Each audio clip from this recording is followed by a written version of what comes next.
पद्मिनी मोहनलाल शर्मा पांडे, इसके रचनाकार कौन है? मोहनलाल शर्मा पांडे का उपन्यास है।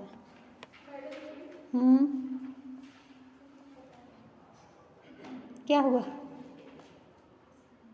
खाली मैडम जी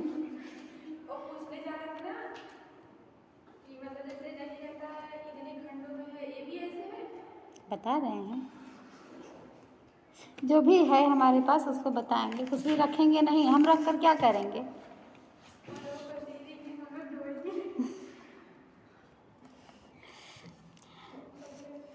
पद्मिनी नामक संस्कृत उपन्यास ऐतिहासिक है। जैसे आप शिवराज विजयम पढ़े थे ना, शिवराज विजयम भी उपन्यास है। कैसा उपन्यास है? ऐतिहासिक है। उसी तरह से पद्मिनी भी ऐतिहासिक उपन्यास है। उपन्यास विरामों में विभक्त होता है, तो पद्मिनी को आप देखेंगे विराम में विभक्त है। कितने विराम पढ़ने हैं? 2 विराम पढ़ने हैं ना। प्रथम प्रकाश का प्रथम विराम और द्वितीय विराम। इसको देखते हैं इसमें क्या क्या है। यह पद्मिनी नामक संस्कृत ऐतिहासिक उपन्यास है। इतिहास सम्मत पद्मिनी या फिर पद्मावती की कथा इतिहास में मिल रही हैं तो ऐतिहासिक है। इतिहास सम्मत कल्पना मिश्रित होने से मौलिकता को लिए हुए है। इसमें कुछ ऐतिहासिकता है और कुछ कल्पनाएं भी हैं, इसलिए दोनों से मिला जुला रूप मौलिकता को लिए हुए है।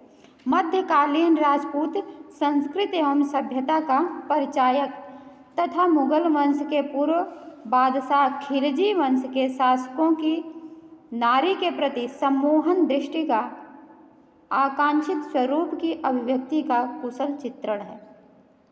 यहाँ पर आप देखेंगे मध्यकालीन राजपूत संस्कृति, इस उपन्यास को पढ़ेंगे तो मध्यकालीन उपन्यास है। मध्यकालीन राजपूत संस्कृति एवं सभ्यता का परिचायक है तथा मुगल वंश के पूर्व बादशाह खिलजी वंश के शासकों की नारियों के प्रति कैसी सम्मोहन दृष्टि थी, उसका भी चित्रण इस उपन्यास में है। रानी पद्मिनी का अप्रतिम सौंदर्य विश्व सम्मोहन का रूप रहा है। रानी पद्मिनी इतनी सुंदर थी कि उनकी सुंदरता से पूरा विश्व सम्मोहित हो जाता था। युद्ध की विभीषिका का भी वर्णन है, भयावह वर्णन है, जिसमें यहाँ पर देखेंगे जौहर और केसरिया, ये 2 शाखा हैं। तो ये विभीषिका तो है ही शाखा। क्षत्रिय का धर्म तथा नारी के त्याग का अनुपम आदर्श है। क्षत्रिय का धर्म क्या होता है कि युद्ध लड़ते लड़ते अपने प्राण त्याग दे, ना कि युद्ध को छोड़कर भाग जाए। क्षत्रिय का धर्म है कि वह युद्ध करे, भले ही युद्ध में उसके प्राण चले जाएं। तो आप देखेंगे इसमें रत्न सिंह के प्राण चले जाते हैं। क्षत्रिय का धर्म मिलता है और नारी का त्याग भी मिलता है। नारी के त्याग का अनुपम सौंदर्य, नारी का त्याग, इसमें जौहर के जरिए सभी नारियां, जितनी भी स्त्रियां थी, वे सभी आग में स्वयं से आत्मदाह की थी सामूहिक रूप से। तो ये इनका त्याग ही तो है, नहीं तो इनकी मृत्यु इतने जल्दी थोड़ी आ जाती। तो अपने आप स्वयं ही आप आग में जाएं।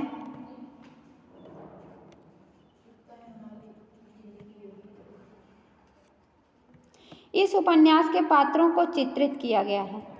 कथा का योजनाबद्ध स्वरूप आदर्श समसामयिक सभ्यता एवं संस्कृति के आदर्श के साथ प्रांजल भाषा, जो कि अनुप्रास के लालित्य से ललित, उपमाओं से उपमित तथा नूतन उत्प्रेक्षाओं से अभिव्यंजित है। कथा वस्तु में इतना ही है। अब इसमें पढ़ेंगे पद्मिनी प्रथमे प्रकाशे प्रथमो विकासः। प्रथम प्रकाश में ही प्रथम विकास, प्रथमे प्रकाशे प्रथमो विकासः, प्रथम प्रकाश में ही प्रथम विकास। मंगलाचरण है इसका, परोपकार प्रवणय सुखापा पापात्म भी या पुरुषय अनापा पद्मापरा पावक दीप्त देहा सा पद्मिनी पूरयतात अभीष्टम। परोपकार प्रवणय या पुरुषय, जो जिन पुरुषों के द्वारा या फिर जो पुरुष जिन मनुष्यों के द्वारा परोपकार प्रवणय, परोपकार की सहायता से परोपकार करने में प्रवृत्त रहते हैं। जो लोग दूसरों की सहायता करने में, परोपकार यही तो है, दूसरों की सहायता करना। जो लोग दूसरों की सहायता करने में या फिर परोपकार करने में प्रवृत्त हैं, लगे हुए हैं, उन्हें सुखापा, सुख मिलता है। जो परोपकार करते हैं उन्हें सुख मिलता है। और या पुरुषा, जो पुरुष पापात्म भी, पाप करते हैं, पापात्मा होते हैं, परोपकार नहीं करते हैं, उन्हें क्या मिलता है? उन्हें सुख नहीं मिलता है। सुख नहीं मिलता है तो दुख मिलता है। कुछ मिलता है, उल्टा मिलता है। परोपकार करेंगे तो सुख मिलेगा, परोपकार नहीं करेंगे तो सुख नहीं मिलेगा। सा पद्मिनी, वह कमल,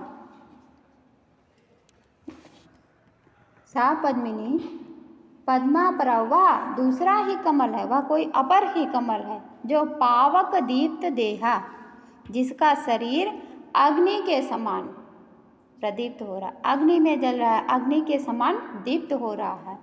वह पद्मिनी पूरयतात अभीष्टम, आपकी अभिलाषा को, आपकी मनोकामनाओं को पूर्ण करे। जो लोग दूसरों की सहायता करने में प्रवृत्त होते हैं उन्हें सुख मिलता है, किंतु जो लोग पापी हैं, पापात्मा हैं, उन्हें सुख नहीं मिलता है, अर्थात दुख मिलता है। वह कमल, सा पद्मा, वह कमल जिसका शरीर, देह, जिसका शरीर पावक दीप्त, अग्नि के समान है, अग्नि के समान दीप्त हो रहा है, प्रज्वलित हो रहा है, वह कमल आप सबके अभिलाषा को, आप सबकी मनोकामनाओं को पूर्ण करे।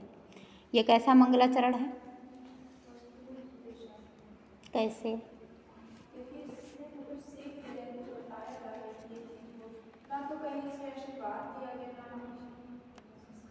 आपकी मनोकामना पूर्ण करे। ये क्या है? आशीर्वाद है ना, तो आशीर्वादात्मक नहीं है।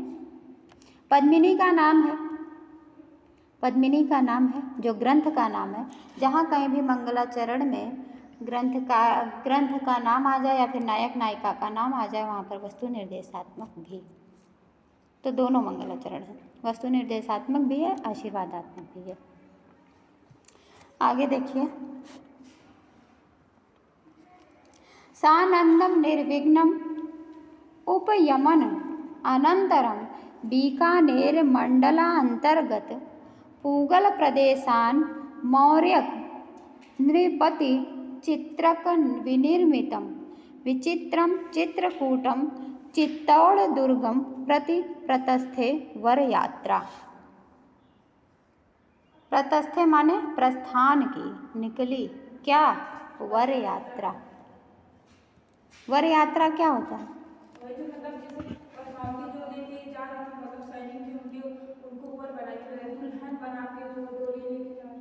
वर माने दुल्हा, यात्रा माने दूल्हे की यात्रा, मतलब बारात। बारात लौट रही हो या फिर जा रही हो, वर यात्रा वही है। सानंदम, आनंद सहित, खुशी खुशी, निर्विघ्नम, निर्विघ्न पूर्वक, बाधा रहित, उपयमन, उपयमन, उपयमन का अर्थ है विवाह। इसका अर्थ ध्यान में रखिएगा, उपयमन, उपयमन का क्या अर्थ है? विवाह। आनंद सहित, खुशी खुशी, निर्विघ्न पूर्वक, बाधा रहित या फिर बाधा रहित, विवाह संपन्न हो जाने के बाद, अनंतर विवाह हो जाने के बाद, बीकानेर मंडल अंतर्गत, बीकानेर जिले के अंतर्गत, बीकानेर एक जिला है, मंडल माने जिला, बीकानेर मंडल के अंतर्गत, बीकानेर जिले के अंतर्गत पूगल प्रदेश, पूगल क्षेत्र के, पूगल प्रदेश के, पूगल प्रदेशान, पूगल प्रदेश के मौर्य नृपति, मौर्य राजा, पूगल प्रदेश के मौर्य राजा चित्रकवि निर्मितम, चित्रक कवि द्वारा निर्मित विचित्रम चित्रकूटम, विचित्र चित्रकूट अर्थात चित्तौड़ दुर्ग, चित्तौड़ का किला प्रति, चित्तौड़ के किले के प्रति, चित्तौड़ के किले के लिए वर यात्रा निकली।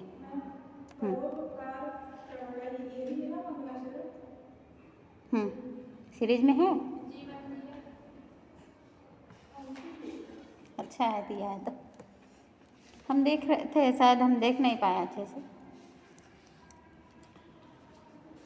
और उसके बाद यहाँ से शुरू है सानंदम निर्विघ्नम, ये मिला सीरीज में, मंगलाचरण है, और उसके बाद का गद्यांश नहीं मिला। चलिए सुनिए फिर, और इसके बाद